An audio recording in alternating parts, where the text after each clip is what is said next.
Hello and welcome to the Sonic Mania, Sonic and Tails All Emerald Speedrun tutorial. This is Lava Reef Act 1.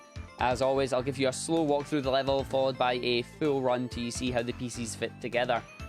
So for Lava Reef at the start here, you just want to do a spin dash and release it. Get you all the way at the door. Just hit the door. Try a drop dash jump if you can. Sometimes it doesn't work. Sometimes you grab those rings, sometimes you get hit.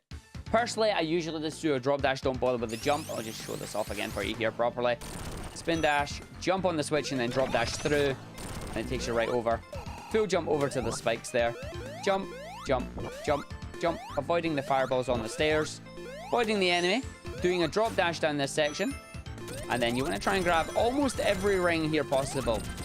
If you're able to grab all the rings, that will allow you to transform into Super. This is the only level where we technically go off the beaten path because there is 50 rings at the very start here for you to transform really quickly. Once you get down, you hit the button that Tails already hit for us. Just charge a spin dash and away you go. Hold left at this point just to keep going. Jump and hit this fire shield if you can, and then drop dash to gain your speed.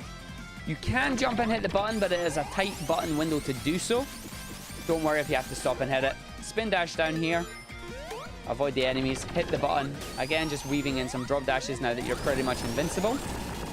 Bashing into these enemies. Try and be underneath them and then get caught on this lip here. Because if you get caught on the lip and can hit the button, you end up in this section fairly quickly. So just jump up the stairs, jump over the enemy, drop dash up the ramp if you can. Jump at the very base of the ramp, as that'll allow you to get over here fairly quickly. So just showing that off again is just jump and then into another drop dash. If you land about here, you can just drop dash straight over and then start spin dashing up to this section. From the bottom of this part, you can just jump straight up here and then right onto this area. And then jump up again. Full jump will make up the top there. Once you've hit the button in this checkpoint, you want to be really fast about doing a drop dash through that gap. So deliberately killing myself here just to get back and show you how that works.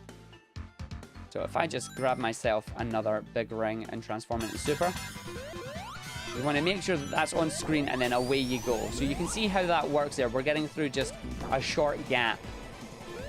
So it's like when it's down there, just drop dash short gap and you're just sneaking through that one with a drop dash. If, however, you don't feel comfortable about it, what you do is you just wait.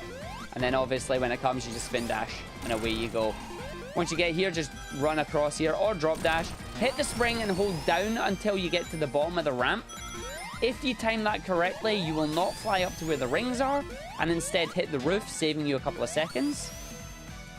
Oh, come on, game. Do it properly for me, please.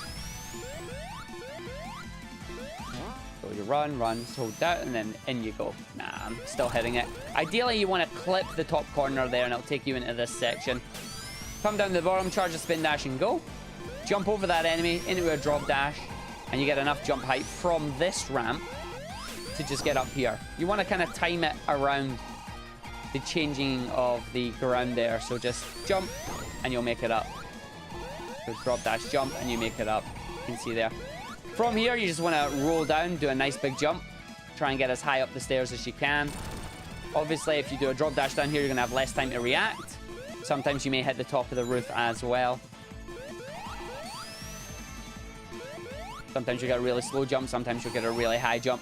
Either way, at the end of the day, what you want to just make sure is you get a good jump and you end up getting up this as fast as you can. Once you're up here, it's just following the level path at the moment, weaving in more drop dashes as and when you can. Jump when you come out this section and just hit the spring. Jump immediately when you can. You do not want to take the long path here. So just jump. Even if you have to take an early jump and jump like about here, you should still be fine because you're getting the height anyway. You may hit the top there, but that's not a massive issue. It's better than jumping late and missing it entirely like this.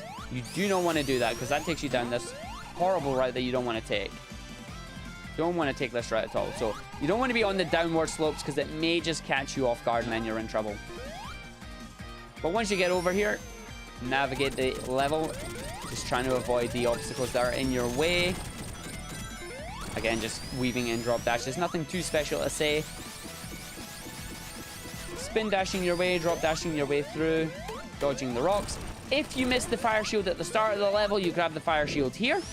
The reason we grab the fire shield is for Act 2. And then we come to the boss. Boss of this level, you've just got to wait for him to burn off his armor twice in the center here. You can't do anything on the first hit. He's fully protected. So make sure you move over. And then once the second hit is done, you'll get 8 hits on the center. So he does that. So 1, 2, 3, 4, 5, 6. Plus the 2 of him taking his armor off. That's 8. And then away you go. But what we're going to do is we are going to show you the level in full motion. So this is what the level should look like. Drop dash, in we go. Jump over all the spikes. Start ascending the stairs, making sure you don't get hit by any of the fireballs. And then jump over the spikes into a drop dash. Jump over the enemy. Still making sure you're grabbing most of the rings here. Grab the rings up there. Oh, normally you want to do that in a oneer. Sometimes you will fall down, which is not a problem. Tails hitting the button for us again, so I'm just going to drop dash straight away. Away we go, pressing left. I try and get my shield here into a drop dash. Jump, didn't quite hit the button. Spin dash on the elevator down. Drop dash off, jump over the little guy, hit the button and drop dash again. Standing in the enemy's hitbox if possible. Bounce off the ceiling, hit the button. Spin dash, jump up the ramp, drop dash. And then beat the boulder up, jump up here, making sure you're not going to get crushed. Jump, jump, onto the spring, onto the button, hit the checkpoint, drop dash on this crusher. And then spin dash my way across here. Again, going to just make sure I get through that this time. And then spin dash, and then jump again here. Drop dash, nope, no drop dash. Perfect jump all the way up the top there. So that was the perfect speed and the perfect jump height to get myself right up without having to hit the buttons. Jumping over here, doing our loop speed. Up, up, up, up. Away we go. Bouncing off the enemy. Falling down as quickly as we can. Drop dash, spinning. And then drop dash, jump over the little rock in the road there. Grab that even though I don't need it. Charger, drop dash. And then down into the boss. So as you can see, you can get to here at about 1 minute 50 when you chain everything together. So just going to go through the boss again here. The main important thing is that you do maintain the fire shield for Act 2. It will help a lot with the upcoming glitch in the stage and allow you to get to the big ring a lot faster. And we just got a phantom hit. So what happens there is that at times the game will finish the boss fight where the timer will stop, you will jump out of super form, but the boss will still have one more hit to go. Not sure what causes that, but as you can see, because the phantom hit happened, I've lost the fire shield. But that's not a problem. We'll get it back for the start of Act 2.